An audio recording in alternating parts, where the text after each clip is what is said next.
एक और बात समझने की, कुछ लोग मज़े को खुशी मान लेते हैं और ये खुशी मानने की गलती कर बैठते हैं एक तरह से, क्योंकि वो खुशी टिकती नहीं है। जब जिंदगी में उद्देश्य पर्पस मिल जाता है ना, तब सच्ची खुशी मिलती है। यह अस्थाई भाव, इसलिए उद्देश्य जीवन में जरूर तलाशिए।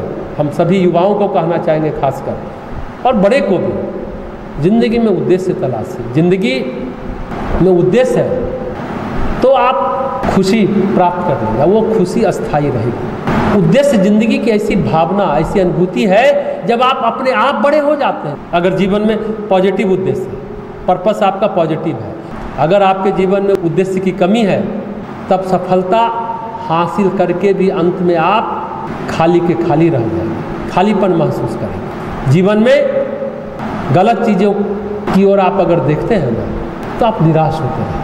जैसे आज कोरोना काल है, चारों तरफ अच्छा न्यूज़ नहीं मिलता है, ऐसा न्यूज़ मिलता है जिसको हम सुनना नहीं चाहते, निराश होंगे। अगर हमारे जीवन में उद्देश्य है तो हम खुशी नहीं होगी, हम संतुष्ट होंगे। संतुष्टि और खुशी बहुत महत्वपूर्ण चीज़ है। खुशी का मतलब है कुछ न कुछ सार्थक करना, मदद करना, सेवा करना।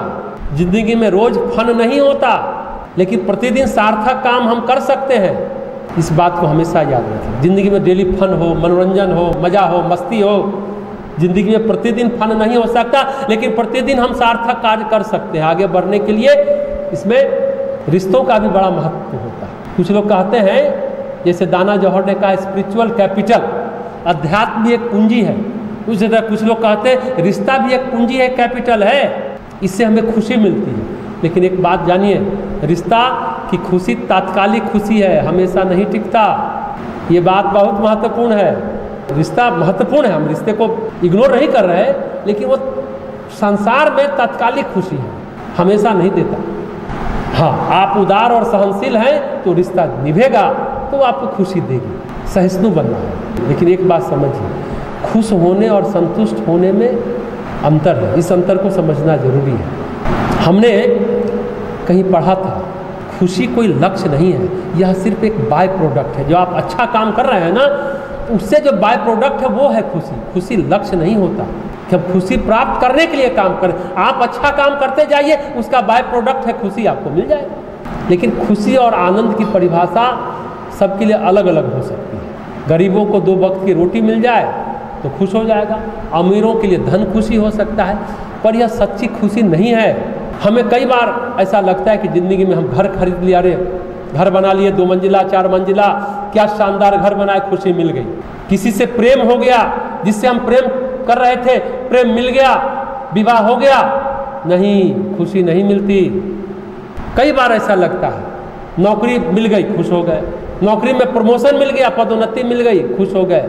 अपने आप से पूछे, क्या वाकई में खुशी मिल गई? नहीं। एक बात ध्यान से सोचें, हमें ऐसा क्यों लगता है कि कुछ उपलब्धियों को हासिल कर लेंगे तो खुशी मिल सकती है? ऐसा क्यों लगता है? कई साइकोलॉजिस्ट, कई मनोवैज्ञानिक का मानना है कि संभवतः हम खुशी की खोज में नहीं, हम संतुष्टि की खोज में। और खुशियाँ प्राप्त करना और संतुष्ट होना, दोनों में बड़ा फर्क है। यही समझ में, ये फर्क समझना चाहिए। दरअसल खुशी एक अवस्था है। खुशी कुछ समय के लिए प्राप्त होने वाली एक अवस्था है। कुछ मिला या कोई सफलता मिली तो हम खुश हो जाते हैं, प्रेम मिला तो हम खुश हो जाते हैं। एक न्यूरोट्रांसमीटर होता है ना, डोपामाइन, उस वक्त हमारे अंदर रिलीज होता है उपलब्धि के समय, कोई चीज़ प्राप्त होने पर, तो हमको लगता है कि हम खुश हो गए। लेकिन ये खुशी अस्थाई नहीं है, क्योंकि यह एक न्यूरोट्रांसमीटर पर निर्भर होती है। दूसरी तरफ संतुष्टि एक अस्थाई भाव, परमानेंट संतुष्टि, जिसे लंबे समय तक हम महसूस कर सकते हैं। यह जीवन की उन घटनाओं और भावनाओं का नतीजा है जिन्हें हमने महसूस किया, लेकिन उसे एक दिन में हासिल नहीं किया जा सकता। इसलिए यह क्षणभंगुर नहीं है। संतोष क्षणभंगुर नहीं, एक दिन में हासिल नहीं कर सकते आप। ज़्यादा महत्वपूर्ण क्या है, अब ये बताइए, खुशी ज़्यादा महत्वपूर्ण है या संतुष्टि ज़्यादा महत्वपूर्ण है? एक मनोवैज्ञानिक है, महिला है, गटमैन, वो कहती है, मान लीजिए आपने एक जूता मंगवाया, जूता देखा, खुश हो गया, उस क्षण आप खुश हुए, फिर आप कोई और काम करने लग गए। जूता देखकर आप खुश हुए, फिर दूसरे काम में लग गए, शायद खुश हैं, नहीं भी हैं, या खुशी का अनुपात घटता जा रहा है। लेकिन आप जूते को पहनेंगे तो उस समय होने वाला अनुभव आपको संतुष्टि के भाव की ओर ले जाएगा। हाँ, खुशी और संतुष्टि दोनों को हासिल किया जा सकता है, लेकिन हमें संतुष्टि की ओर बढ़ना चाहिए क्योंकि वह अस्थायी है, परमानेंट है। दलाई लामा भी कहते हैं जीवन का एकमात्र उद्देश्य खुशी तलाशना है। हम जीवन में कुछ बेहतर तलाश रहे हैं, इसलिए हमारा जीवन खुशी की ओर गतिवान है। दरअसल वो संतुष्टि की बात करें। उन्होंने कहा कि हमें मस्तिष्क को प्रशिक्षित कर खुशी के साथ साथ संतोष को भी हम प्राप्त कर सकते हैं। लेकिन भीड़ में भी आप अपने को अकेलापन महसूस करेंगे।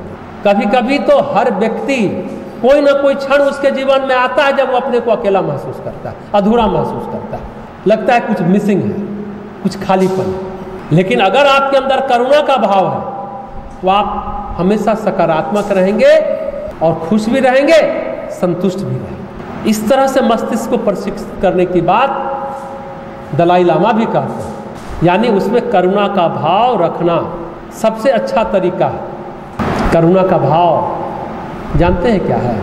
इमोशनल इम्यूनिटी है, भावनात्मक इम्यूनिटी है, भावनात्मक रोग प्रतिरोधक क्षमता है। अगर आपके अंदर करुणा का भाव, आज सभी लोग कहते हैं इम्यून सिस्टम मजबूत करिए, जीवनी शक्ति बढ़ाइए, प्राणायाम करिए, ये विटामिन खाइए, जिंक खाइए, सी खाइए, डी खाइए, ई खाइए, मल्टी विटामिन खाइए।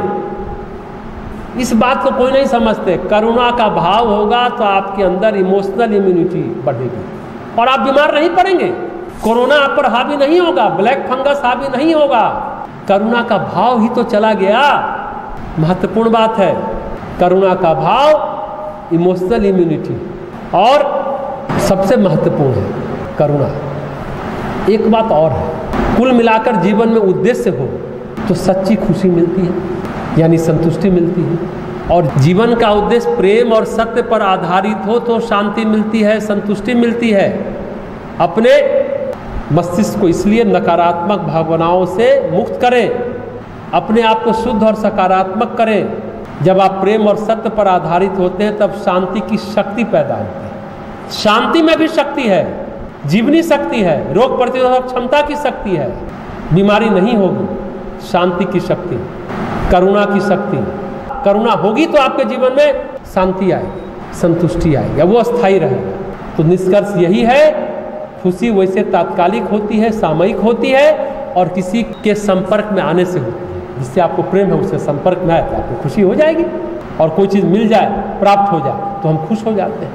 लेकिन खुशी अभी है, अभी नहीं है, क्योंकि उसमें तृप्ति नहीं है। अब और अब उसको ढंग से समझिए। खुशी है अभी, अभी है, अभी नहीं है, क्योंकि उसमें तृप्ति नहीं है। संतुष्टि में तृप्ति है और कुछ न मिले, बिना मिले भी संतुष्टि है। संतुष्टि में तृप्ति है और वह बिना कुछ मिले भी है, ये मानिए। इसलिए संतुष्टि ज़्यादा महत्वपूर्ण है।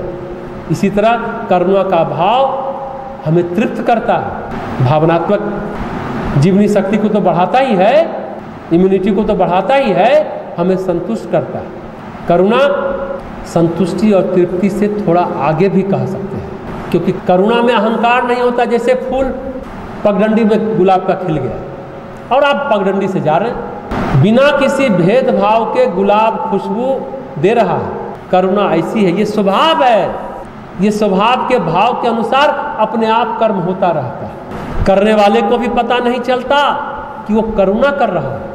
ये आदत ही नहीं, स्वभाव बन जाए कि करने वाले को भी पता न चले कि वो करुणा कर रहा है। जब अहंकार शून्य होता है तब ये घटित होता है, ये घटना होती है। करुणा बहुत महत्वपूर्ण चीज़ है। तो करने वाले को भी पता नहीं चलता कि वो करुणा कर रहा है। पर एक बात, जीवन के उद्देश्य की बात कर रहे हैं। देखिए, जीवन में किसी का कुछ ना कुछ उद्देश्य तो होता ही है। ऐसा कोई जीवन नहीं हो जिसका कोई उद्देश्य नहीं हो। उसको वैसे व्यक्ति का जीवन से मतलब ना हो, ऐसा नहीं होता। कुछ ना कुछ तो होगा ही। अच्छा उद्देश्य हो चाहे बुरा उद्देश्य हो। अच्छा उद्देश्य है तो जीवन में खुशी देगा, तृप्ति देगा, संतुष्टि देगा, संघर्ष की प्रेरणा देगा। अब बुरा उद्देश्य है तो दुख देगा। देखिए, जीवन का उद्देश्य आपको संघर्षों में, कष्टों में झोंक देता है। ये जीवन के उद्देश्य पर निर्भर है कि आप क्या करना चाहते हैं। कभी कभी तो लगता है जीवन के उद्देश्य का खुशी और संतुष्टि से कोई मतलब नहीं है। कभी कभी तो ऐसा भी हमें लगता है। हाँ, जीवन में उद्देश्य की प्राप्ति हो जाए, जब जीवन का उद्देश्य मिल जाए तो खुशी और संतुष्टि हो सकती है, उससे पहले नहीं। ये भी हो सकता है। हमने शुरू में कहा जीवन का उद्देश्य है, पर्पस है, तो खुशी मिलती है। उद्देश्य की प्राप्ति हो जाए तब संतुष्टि मिलती है, उससे पहले नहीं। हमसे पूछे कि जीवन का उद्देश्य क्या होना चाहिए, हम तो यही कहेंगे जीवन का सत्य जानना जीवन का उद्देश्य होना चाहिए। जीवन का उद्देश्य कोई हमें पूछेगा तो हम कहेंगे हम जीवन के सत्य को जानना चाहते हैं। हाँ, किसी के जीवन का उद्देश्य IAS बनना है, कोई राष्ट्रपति बनना चाहता है। ऐसा उद्देश्य जो है ना, ये कैसे निर्भर करता है? ये जीवन के समझ के अनुसार व्यक्ति के जीवन का उद्देश्य निर्धारित होता है। समझ जैसी है उस हिसाब से वो अपने जीवन का उद्देश्य तय करता है। इसलिए सब कुछ समझ पर निर्भर है। बच्चे के जीवन का उद्देश्य क्या है? बच्चे के जीवन का उद्देश्य उसी समझ के अनुसार उसे खिलौना मिल जाए, जीवन का उद्देश्य पूरा हो गया।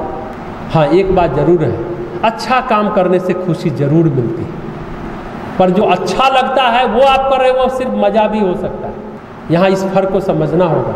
अच्छा काम करना और अच्छा लगना दोनों में फर्क है।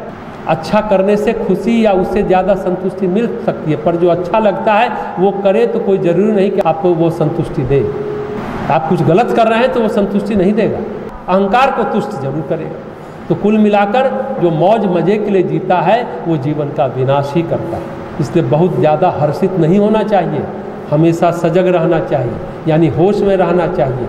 मौज मज़े वाले लोग प्रायः होश में नहीं रहते, प्रायः होश में नहीं रहते। इसलिए आप खुशी तलाशिए, अच्छा काम करिए, संतुष्ट होइए, जीवन के उद्देश्य को सही दिशा रखिए। लेकिन आपकी समझ जैसी होगी वैसा होगा। आध्यात्मिक जीवन जीना अलग बात है, महात्मा बनना अलग विषय है।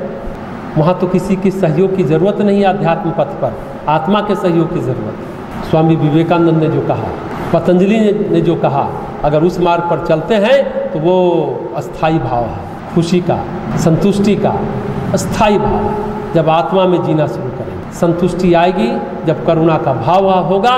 और यज्ञ का प्रथम चरण है करुणा, सेवा, दया, ममता, उदारता, सहनशीलता, लेकिन प्रथम है करुणा। कई चरण हैं, जितना हमने नाम लिया तो यज्ञ करते समय ये भाव रखें।